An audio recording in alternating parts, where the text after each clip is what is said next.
Doctor ऊर्जा सचदेवा जी, हरिद्वार से। जी। महाराज जी, श्री हरिवंश।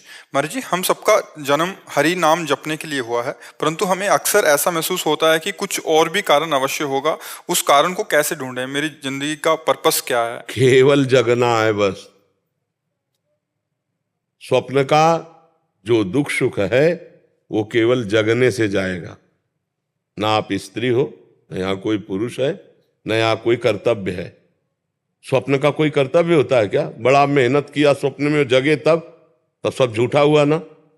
स्वप्न में आपने 100 लोगों को भोजन पवाया और 100 लोगों को जान से मार दिया। जो जगने के बाद आपको क्या पुण्य लगेगा कि पाप लगेगा? है कुछ नहीं लगे। क्यों? किया तो था स्वप्न में, भंडारा किया स्वप्न में, मारा तो क्या उस समय क्या झूठा लग रहा था? स्वप्न में नहीं लग रहा था ना। जग गए तब लगा ना। तो उमा काहूं मैं अनुभव अपना, सत हरि भजल जगत सब सपना। तो अब आपको लग रहा है और कोई कर्तव्य है, तो ये स्वप्न में लग रहा है। अगर जाग के देखो तो स्वप्न में एक आप ही थे, ना कोई वस्तु था, ना कोई व्यक्ति था, ना दुश्मन था, ना कोई दोस्त था। ये पता तब चला जब आप जगे। स्वप्न में जैसे हम कई बार कहा, समुद्र में डूब रहा हो कोई, अब उसको कैसे बचाया जाए? बहुत से तैराक बुला लिए जाए, नौका बुला ली जाए, सब व्यवस्था कर ली जाए, तो क्या स्वाप्निक पुरुष को बचाया जा सकता है क्या? जो स्वप्न में समुद्र में डूब रहा है, कुछ उपाय नहीं करेगा। उपाय एक करेगा, उसको पकड़ के जगा दो। ना एक बूंद पानी है, ना वो डूब रहा है, ना कोई परेशानी है। समझ रहे ना? लेकिन उस समय उसको परेशानी है जब डूब रहा है। जब बिना जगे उसको ये दुख से दूर नहीं किया जा सकता। ऐसे ही हम लोग अपने को स्त्री मान लिए, पुरुष मान लिए, ये स्वप्न है। अब हमारा कर्तव्य बन गया कि पति की सेवा, पत्नी की सेवा, पुत्र की सेवा, सब। अब ये पूरा स्वप्न चल रहा है। और जब आखिरी में यहां से तो ना कोई पति, ना कोई पुत्र, ना कोई कुछ, जीव अकेला उड़ा। दुनिया में लाखों का मेला जुड़ा, हंसा जब जब उड़ा। तो अब तो क्या कर्तव्य था? अब वो भूल करके फिर नाना प्रकार की माया का चिंतन करके अगले जन्म की व्यवस्था कर ली। हमारा तो उद्देश्य ये है कि अपने कर्तव्य का पालन करो स्वांग की तरह। स्वांग में जैसे नहीं, थोड़ी देर के लिए आप किसी की पत्नी बने, या थोड़ी देर के लिए आप मित्र बने, थोड़ी देर के लिए आप जो भी बने, तो बढ़िया स्वांग करते हैं ना, तो डायरेक्टर इनाम देता, पैसा देता है। ऐसे हमें भगवान ने एक स्वांग भेजा है। मान लो हमें गुरु का स्वांग दिया, किसी को शिष्य का स्वांग दिया, किसी को प्रश्नकर्ता का, किसी को उत्तर देने का स्वांग, बहुत से स्वांग है। तो अपने स्वांग को अच्छी तरह निभाओ, लेकिन स्वांग को स्वांग रहने दो, नाटक को नाटक रहने दो, रोल को रोल रहने दो।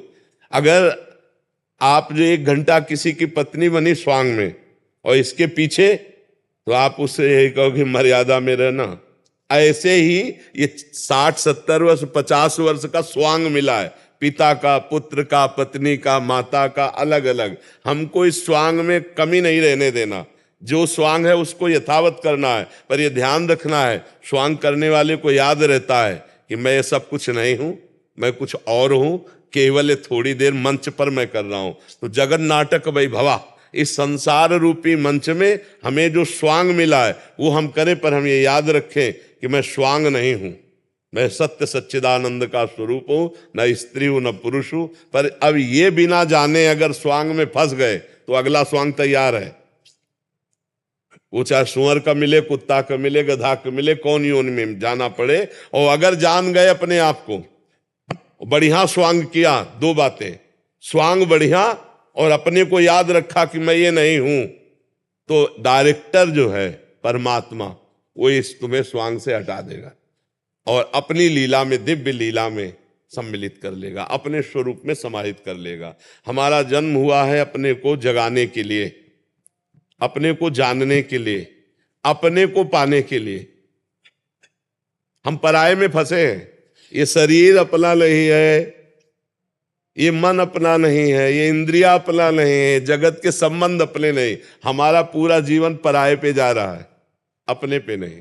हम अपने को पाने के लिए, अपने को जानने के लिए, अपने आनंद के लिए हमारा जन्म हुआ है। अब हम शरीर आनंद को अपना मान रहे हैं, रुपए के आनंद को अपना मान रहे हैं, नाना प्रकार के रिश्ते भोगों के, तो पर में फंस गए ना, प्रकृति में फंस गए ना। मना कष्टान इंद्रियाणी प्रकृति स्थान का। अब इसी से जीतना है।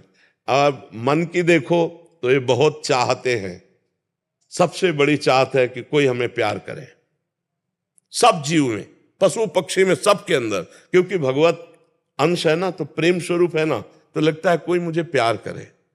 और वो मुझे जो लगता है वो शरीर को लेके है, देखना, शरीर को लेकर है। कोई मेरा ऐसा साथी हो जो आजीवन केवल मुझे प्यार करे और मैं कभी मरूं ना। देखो हमारी जो चाहते हैं, मेरे को कोई प्यार करे, मेरा साथी ऐसा हो जो कभी बिछुड़े ना और मैं कभी मरूं ना। 3 बातों पर ध्यान देना।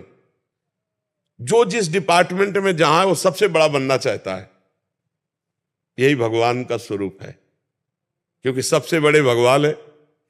मरुना अविनाशी भगवान है। प्रेम करे कोई, भगवान प्रेम समुद्र है। तो हम भगवान से ही प्रेम करके, भगवान को ही पा करके, भगवान को ही जान करके तृप्त हो सकते हैं, जगत को नहीं। जगत में यहां अपने को जो लगता है कि सामने वाला प्रेम करता है तो उसके लायक कुछ है, इसलिए प्रेम करता है। और जिस दिन आपसे बढ़कर कोई मिल जाएगा, आपकी तरफ देखेगा नहीं। जिस दिन आपके पास जो देख रहा है वो नहीं होगा, तो उस दिन वो आपसे प्रेम नहीं करेगा। लेकिन सब त्याग दे तो भी भगवान कभी अपने जन का त्याग नहीं करते। प्रेम का निर्वाह तो सिर्फ भगवान करते हैं। जगत में तो रोना पड़ेगा और ठोकरें लगेंगी, या कोई किसी को प्यार नहीं करता। जब तक स्वार्थ की पूर्ति तब तक प्यार नहीं त्याग। क्यों ऐसा लगता है कि हम बाबा जी हैं, हम ही को लगता है? आप सही बताओ, संसार में सबको एक प्रेम की भूख है, वो किससे पूर्ण हो रही है? आप देखो बोला कहीं प्रेम की पूर्ति हो पा रही क्या? अब क्या चाह रहा हूं वो निर्णय तो नहीं कर पा रहा, पर उसको लग रहा है कि नहीं यार, मतलब जो मैं सोच रहा था वो नहीं है, जो मैं चाह रहा था वो तब मिलता है। जैसे केवट भगवान के जब चरण धो रहा है तब वो कह रहा है, बहुत काल में कीन मंजूरी, आज दीन सब विधि भलपूरी। अब कछु नाथ न चाही मोरे, नाथ अब मुझे नहीं चाहिए। जिसके लिए मैं तड़प रहा था वो मिल गया। अति आनंद उमगी अनुरागा, चरण सरोज पखारन। जब भगवान के चरण मिले तब हृदय से निकला, अब कछु नाथ न चाहे मोरे। गोस्वामी जी कह रहे, पायो परम विश्राम, राम समान प्रभु नाही कहूं। आज मैं परम विश्राम प्राप्त कर लिया क्योंकि मुझे राम जी मिल गए। तो मुझे लगता है कि हमारे अंदर जो ये रहता है कि कुछ प्राप्त करे, वो लौकिक नहीं होना चाहिए, वो श्री भगवान होने चाहिए। नहीं तो आज शरीर स्वस्थ है, कल हो सकता है भयानक कष्ट से पीड़ित हो जाए। तो यावत स्वस्थ मिदम कलेवरम यावत च दूरे जरा। जब तक तुम्हारा शरीर स्वस्थ है तुम भजन कर लो, नहीं अस्वस्थ होने पर भजन नहीं होता। फिर तो चिंतन उन्हीं का कष्ट ही का होता रहता है, यहाँ दर्द, यहाँ परेशानी, यहाँ। अब अपने लोगों क्या है, बचपन से भगवान की कृपा से लगे रहे तो सारी बातें समझ में आ गई। तो अब ये थोड़ी कि कष्ट है तो चित्त खींच लेगा। जैसे तुम्हारे शरीर में कष्ट हो और मुझे पता हो, ऐसे मेरे शरीर के कष्ट का उतना ही है जितना तुम्हारे शरीर के कष्ट का पता हो, तो लगेगा नहीं मेरे बड़ा कष्ट है, बस ऐसे ही लगता है। और हर समय आनंद रहता है। अगर भगवान से न जुड़े होते तो दुर्गति हो जाती। इसीलिए हम सबसे प्रार्थना करते हैं, अभी शरीर स्वस्थ है, जितना बने उतना नाम जप कर लो, और इतना तो ज्ञान प्राप्त ही कर लो कि ये शरीर टिकेगा नहीं। बाल्यावस्था नहीं टिकी तो यौवन अवस्था कैसे टिक जाएगी? यौवन अवस्था जो गई तो बुढ़ापा आ गया, भारी दुख वाला, फिर मृत्यु आ गया। इसलिए भजन करके पहले शरीर राग का त्याग कर दो, जीते जी जीवन मुक्त हो जाओ। खूब नाम जप करो, सत्संग सुनो और अपने कर्तव्य का पालन करो, इसी से काम बन जाएगा। भगवान बहुत कृपालु है, बिना भगवान की शरण के शुद्ध ज्ञान नहीं होता। सोई जाने जे देहु जनाई, जानत तुम्हें तुम्हें हो जाए। भगवान से प्यार करो, भगवान का नाम जप करो, उन्हीं की शरण में रहो।